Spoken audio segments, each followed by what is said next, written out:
wassalamu ala asyrafil anbiya'i wal mursalin sayyidina wa maulana Muhammadin wa ala alihi wa sahbihi ajmain wa la haula wa la quwata illa billahil aliyil azim. Rabbi israh li sadri wa yassir li amri wahlul 'uqdatan min lisani yafqahu qawli. Amin amin ya rabbal alamin. Amma ba'd, ikhwani rahimakumullah. Melanjutkan di dalam pembahasan kita yang berkaitan tentang masalah bidayatul hidayah, masuk bagian kita yang kelima, yaitu tentang masalah maksiatnya lidah, yang mana kita harus bisa menghindari dari perkara-perkara tersebut. Yang kelima yaitu apa? Tazkiyatun nafs, ya. Tazkiyatun nafs ini termasuk daripada maksiat di dalam lidah. Apa tazkiyatun nafs itu? Yaitu memuji diri sendiri, ya, bangga dengan sendirinya, ya, dengan keadaannya, tanpa dia melihat kelemahan yang ada pada dirinya, ya. Jadi tanpa dia melihat pada kelemahan yang ada pada dirinya. Nah, yaitu yang kelima, ya, yaitu apa namanya, tazkiyatun nafas.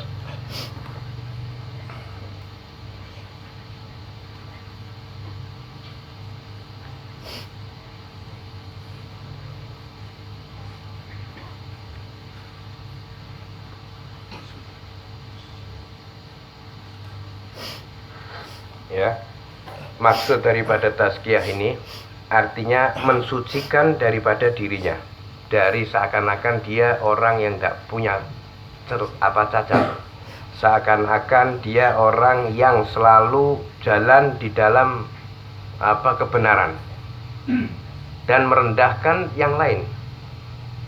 Jadi dia bangga dengan dirinya sendiri, tapi dia menafikan atau menghilangkan daripada perihal orang lain. Nah, itu termasuk daripada maksiat, dan itu juga termasuk perkara-perkara yang menjadikan orang itu tersingkir.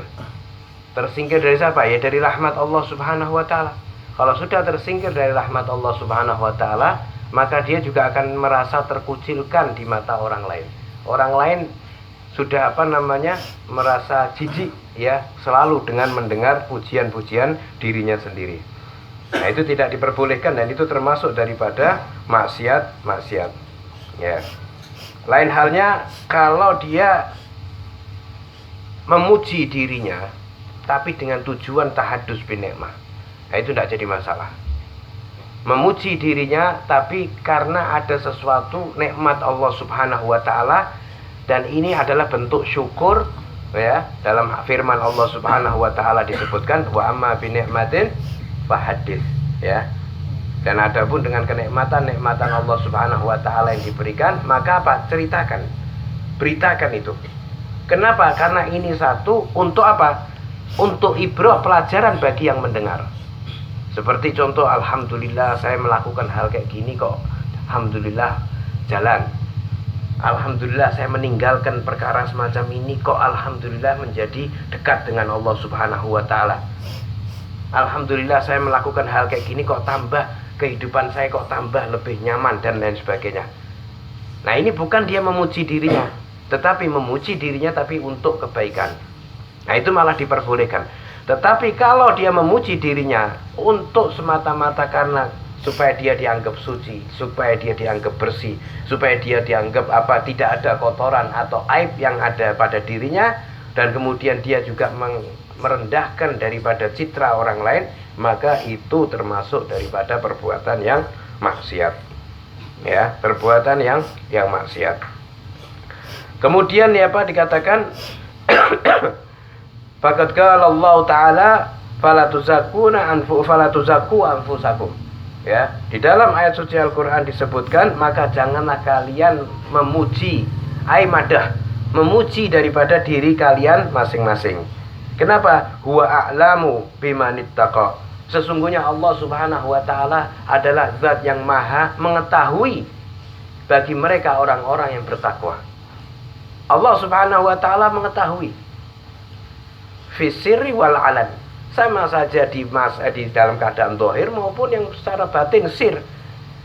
Allah Subhanahu wa taala mengetahui aib-aibnya seseorang. Adapun dia terbuka dan lain sebagainya, masih banyak aib yang ditutup sama Allah Subhanahu wa ta'ala. Maka dikatakan perlu kita ketahui, disebutkan karena sesungguhnya Allah Subhanahu wa ta'ala mengetahui bagi mereka orang-orang yang bertakwa ataupun yang tidak bertakwa sebelum kalian dilahirkan di muka bumi ini. Sebelum kalian ada, katanya disebutkan oleh syarih, disebutkan semacam itu. Terus kemudian apa dikatakan? Ya, wakila li ba'dil hukama, ya. Bahkan dikatakan sebagian daripada orang-orang hukama. Hukama ini orang-orang ahli hikmah. Ya, mereka orang-orang yang bertakwa kepada Allah Subhanahu wa taala. Mereka adalah orang-orang sholihin hum minal auliyaillah. Mereka adalah orang-orang aulia. Mereka berkata, ya, fa iyyaka anta ta'awadu dzalika, ya. Enggak disebutkan apa namanya? Masjid kul gabih. Faqala sana'ul mari ala nafsihi. Dikatakan apa perkara yang benar tapi bejat. Apa perkara yang benar tapi jelek. Ajib. Perkara benar kok tapi jelek itu gimana? Perkara benar tapi kok bejat. Itu gimana? Satu orang bertanya kepada orang ahli hikmah itu tadi. Kemudian dijawab apa katanya orang ahli hikmah ini? Dikatakan sana'ul mar'i ala nafsihi. Pujian seseorang kepada dirinya sendiri. Betul. Oh saya habis gini, oh saya gini, oh saya gini. Dia memuji dirinya, betul. Tapi bejat itu termasuk. Ya, itu termasuk dari perkara yang bejat. Terus kemudian dikatakan apa? Ya, wa huwa min alamati kaunuhu mahjuban, ya, anillahi ta'ala. Bahkan mereka orang-orang yang selalu memuji dirinya sendiri, mereka adalah termasuk tanda-tanda orang itu terhalang, mahjuban, terhalang dari apa? Dari Allah Subhanahu wa ta'ala. Waliyadzubillah, ya. Kalau sudah termasuk dia terhalang dari Allah Subhanahu wa ta'ala, jauh dari rahmat Allah, jauh dari hidayah, jauh dari barokah, jauh dari maghfirahnya Allah, jauh dari anugerahnya Allah Subhanahu wa ta'ala. Ini semua, ya, jauh. Kenapa? Karena dia dikatakan mahjubun. Ya, dikatakan sebagian ulama mengatakan bahwa orang yang selalu sering memuji dirinya sendiri, kenapa? Karena dia tidak melihat bahwa dirinya itu lemah. Dia tidak melihat kalau dirinya itu seorang hamba. Lah, orang yang selalu muji-muji itu seperti siapa? Ya seperti Fir'aun. Selalu membanggakan dirinya, sehingga akhir ujung-ujungnya apa? Ngaku Tuhan. Seakan-akan dia tidak ada orang yang bisa memberikan kecukupan dan lain sebagainya, mempunyai kekuasaan kecuali dirinya. Sehingga apa? Sehingga karena pengaruhnya sangat kuat, dia mengaku menjadi Tuhan. Waliyadzubillah. Karena apa? Karena semua orang ini di dalam kehidupan ini ujian dari Allah Subhanahu wa ta'ala. Orang memiliki harta ujian, orang tidak memiliki harta juga ujian. Orang selalu dijadikan tujuan atau dijadikan rujukan, itu ujian dari Allah Subhanahu wa ta'ala. Orang pada datang cium tangan, itu ujian dari Allah Subhanahu wa ta'ala. Orang selalu mengeluh-elukan, memuji-muji, itu ujian dari Allah Subhanahu wa ta'ala. Jadi semua dalam kehidupan kita ini adalah ujian dari Allah. Tinggal kita ini mengetahui atau kita sadar atau tidak. Maka Imam Ghazali ini memberikan batasan-batasan di dalam syariat ini. Ya, supaya jangan sampai kita ini merasa tertipu. Kita merasa tertipu dengan keadaan kita. Kita merasa tertipu dengan ilmu yang kita miliki. Kita merasa tertipu dengan harta yang kita miliki. Kita merasa tertipu dengan keberanian kita. Kita merasa tertipu dengan orang bakal dia dieluk-elukan sama orang. Ini adalah ujian dari Allah Subhanahu wa ta'ala. Dia tertipu, Allah Subhanahu wa ta'ala cabut bisa, waliyadzubillah. Maka yang saya ceritakan sebelumnya itu, mereka orang ini, para aulia Allah subhanahu wa ta'ala, kenapa dia takut? Sedangkan mereka orang yang mujahadat kepada Allah subhanahu wa ta'ala. Kenapa? Karena dia mengetahui bahwa Allah yaf'alu ma yasha. Karena dia mengetahui bahwa Allah subhanahu wa ta'ala itu maha berkehendak, melakukan apa yang dia kehendaki, melakukan apa yang Allah subhanahu wa ta'ala kehendaki. Kalau Allah subhanahu wa ta'ala cabut, ya selesai. Itu yang dia takuti. Maka sampai dikatakan lampu, contoh lampu segini banyak, contoh ada lampu 100 di ada lampu 3 ini. Saklarnya 1 aja. Itu apa? Syariat. Dia melanggar daripada syariat, dia dimatikan sama Allah subhanahu wa ta'ala.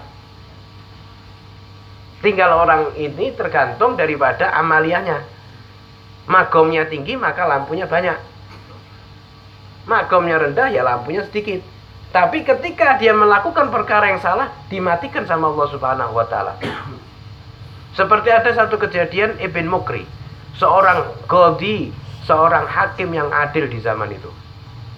Ada seorang ulama, seorang salihin wa min ahlil karomah wal wali min auliyaillah.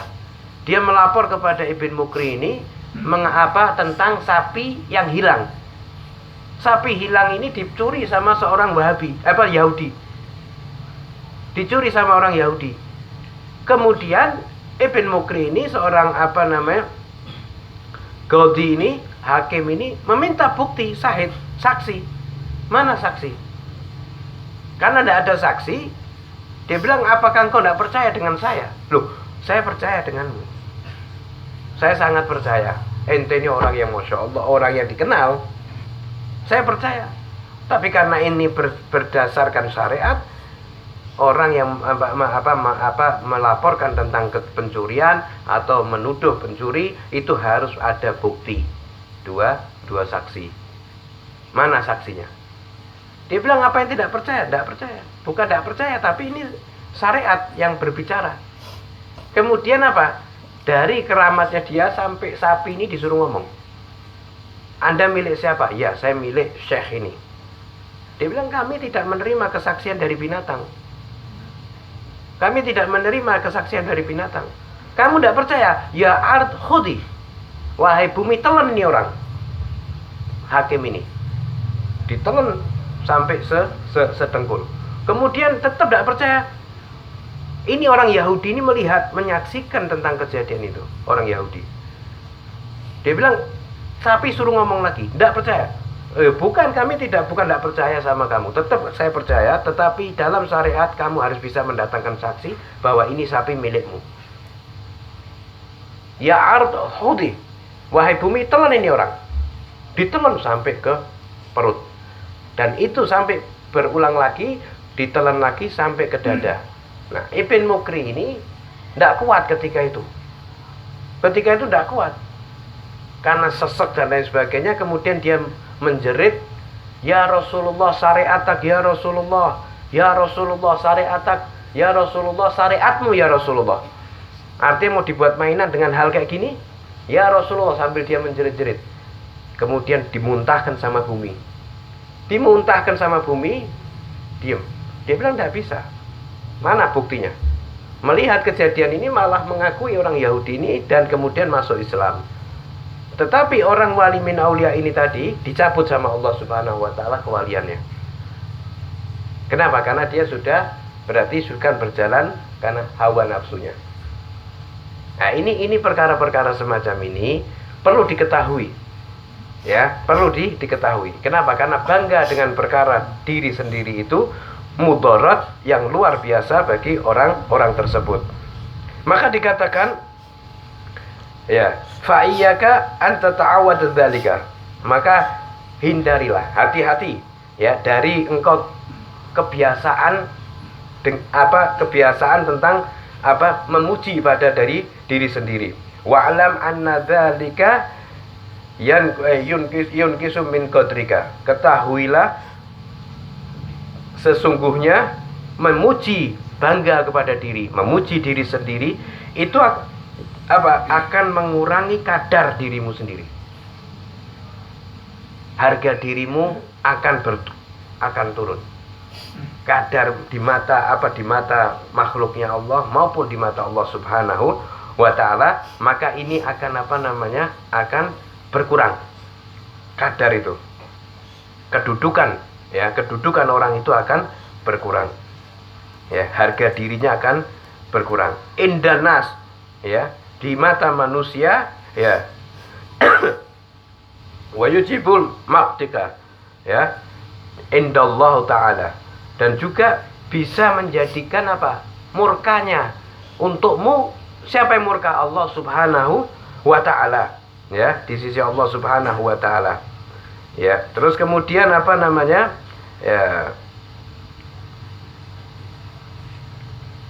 fa idza aradta an ta'rifa anna sana'aka ala nafsika la yazidu fi qadrika inda ghairika, ya.